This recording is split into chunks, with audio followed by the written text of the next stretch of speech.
Welcome, everybody, to Crystal, Kyle, and Friends. Thanks for being with us. Crystal, nice to see you. Nice to see you as well, sir. I don't know why I did this one so official. This is a very official beginning, if I don't say so myself. Today's show is brought to you by nobody, because that's how we roll. That's right. You guys. It's brought to us by you guys, brought to you by you guys.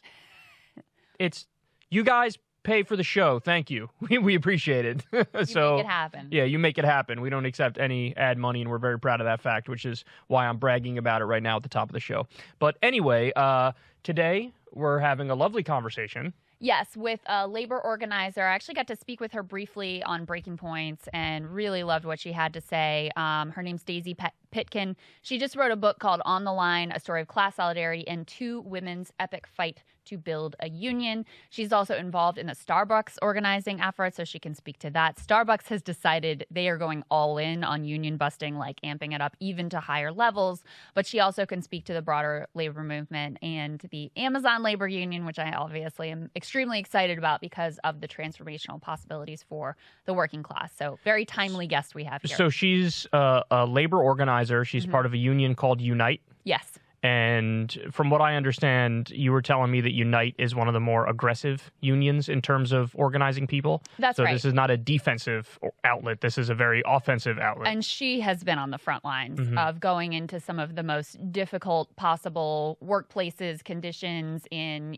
staunchly anti-union conservative states with immigrant workers who are fearful not only of, the constant union busting, but also sometimes of immigration.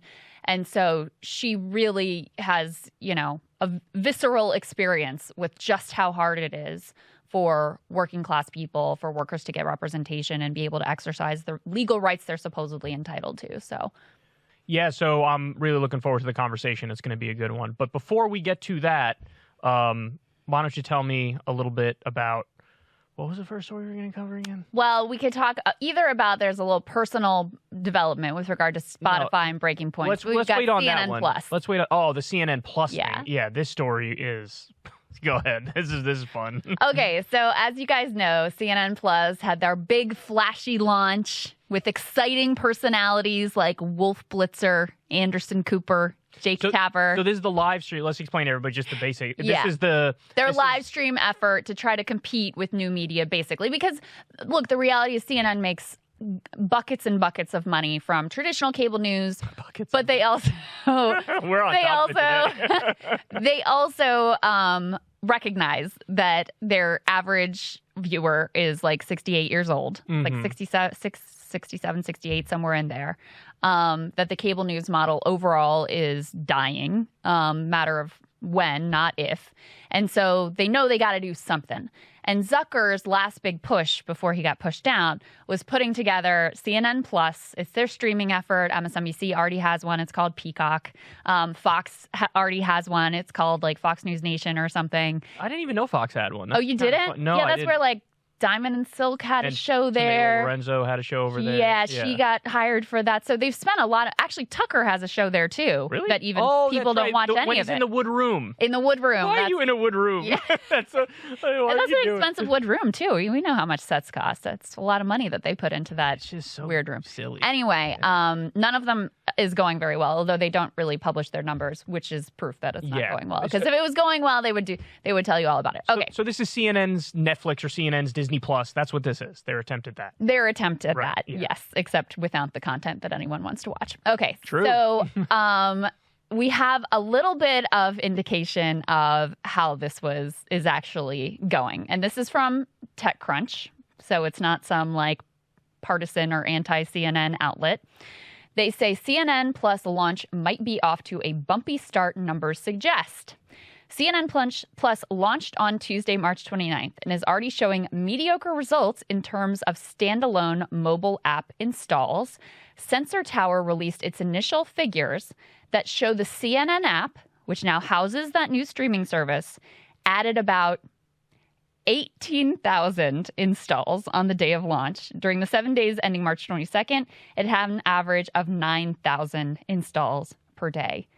18,000 installs for the app. And they go to great lengths to say, listen, this may not be the complete picture. It could be, you can access the service in other ways. it could be even like a little bit overstating the picture, because how many of those people downloaded the app, looked at it and were like, oh, I have to pay? I'm not putting my credit card number in. Getting someone to download an app is one thing. Getting them to enter their credit card number and actually pay you is a whole other thing. Yes. So let me put that in perspective for everybody. I would say that my channel, Secular Talk, is sort of like a mid-sized YouTube channel, right? If I launched an app, I would have more than 18,000 downloads in the first day. Yes. Now, I don't know if you got to this part in the article yet, but I want to tell everybody the amount of money that they spent pushing this thing. $250 million. That's what they spent on advertising. $250 million. They advertised everywhere. There were billboards, probably in Times Square. They took out ads during the Oscars, which cost like $2 million a spot. They took out ads during the Oscars. They were running ads on your channel, Breaking Points, which is hilarious because, like, they're basically paying you and Sagar to relentlessly shit on them, which is like, it's like, by the way, back in the day, like the Mormon Church ran some ads on my channel. That's and I was perfect. like, this is glorious. That's so perfect. I don't think people have to worry about me selling out to the Mormon Church. It's more like my enemies are paying me, which is glorious. Anyway, 18,000 the first day, then 9,000 after that. Then they have the nerve. They did an interview with, what was it, CNN? One of the head guys, CNBC, and they go out there and they're like, actually, it's exceeding our expectations. Right. You spent $250 million on advertising, got 18,000 signups on the first day, 9,000 on the second day, and you're saying it exceeded your expectations? Like I said, if I launched an app, a mid-sized YouTuber, some schmuck nobody, if I did it, I would get 18,000 downloads. I get more than 18,000 in one day, and my advertising budget would have been $0.00. This is the most glorious failure of all time because apparently, Crystal, they were just high on their own farts, and they truly thought, like, no, you don't get it. Like, Wolf Blitzer is genuinely popular. Anderson Cooper is genuinely popular. Don Lemon is genuinely popular. It's not that CNN is a cable news network, and so they have a captive audience. So CNN is basically only on in airports and barbershops and places where nobody's watching, right? They genuinely thought, well, if we launch it, why wouldn't you want to see Chris Wallace be boring and spew conventional wisdom? And, like, you made a good point last night about this, talking about, like, Disney Plus, for example. Yeah. If you're a parent, Disney Plus is almost an essential.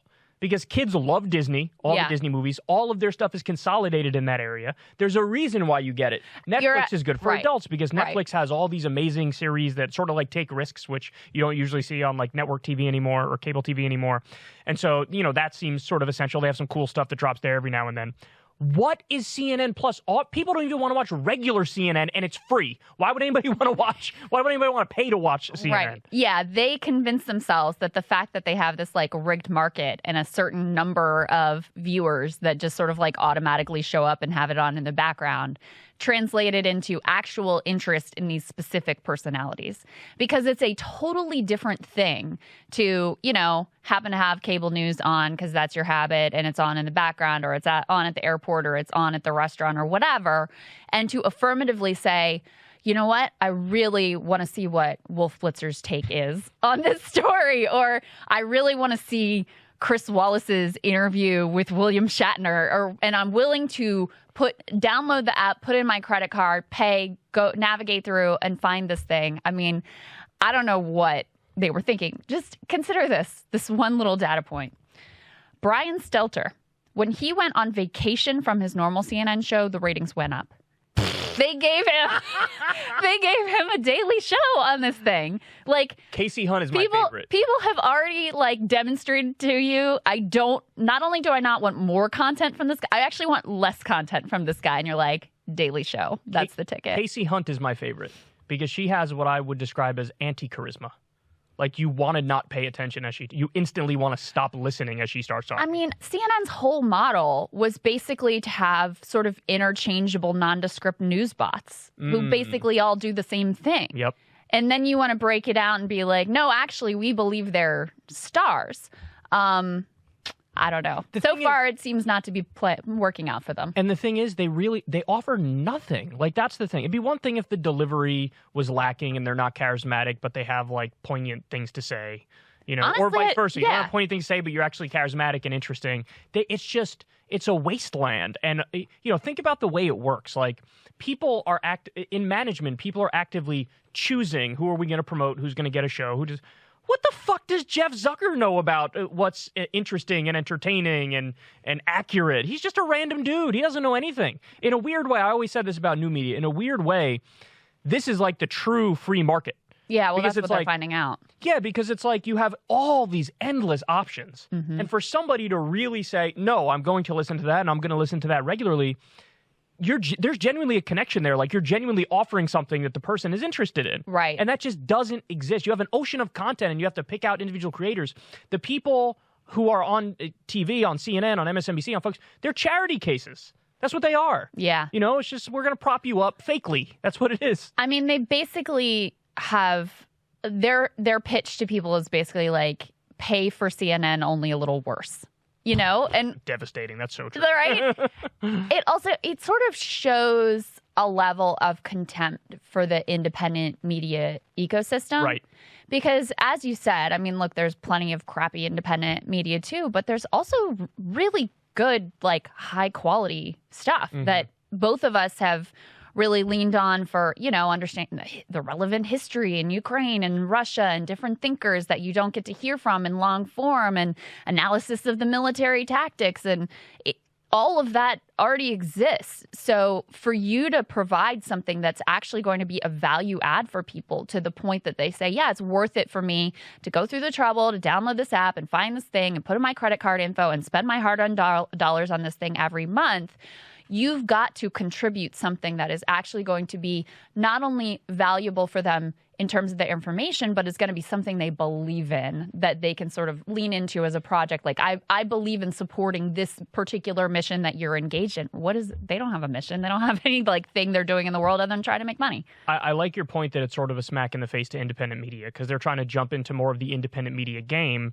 and they feel like they'll just cruise if they just jump into the game. Mm-hmm. They're definitely not going to. Their numbers are horrendous, as we just learned, but they're going to find a way to rig it. Yes. Because they always do. I mean, that was my oh my God. People, you wouldn't believe it. If you weren't online in 2013, 2014, 2015, you wouldn't believe it, because CNN would post videos, and I swear to you, a lot of them would get less than 1,000 views. They got nothing. I mean, nothing. And they post it all the time, but they got nothing. And the reason why was there was not an algorithm that propped up what's called, quote unquote, authoritative content. Mm-hmm. Yeah. It was just like, look, we'll put it out there, and it's like sink or swim. Like, if you actually gain some steam, then the algorithm rewards you for gaining that steam. And so you had this exponential growth among independent media channels like mine, where I would put some out there. And, I don't think I could make it. I don't think most people can make it in today's YouTube, especially in news and politics. Yeah, because right. They press so hard the authoritative content. It's boosted by the algorithm relentlessly, and all the independent and new media stuff is sort of buried now.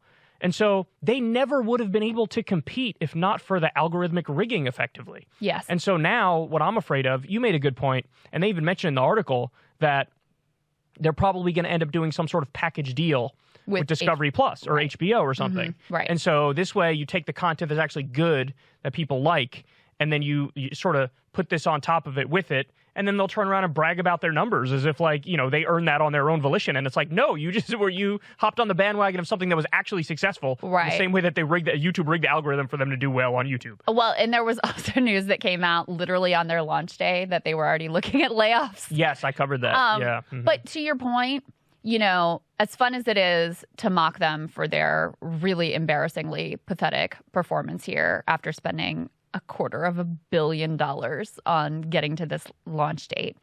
Yeah, instead of saying, all right, clearly this was a swing and a miss, what could we do to actually compete with the content that exists out there? They're not going to do that. The question they're asking themselves right now is, how do we rig this market to force it to succeed and to crush the competitors that are actually good and that are actually working?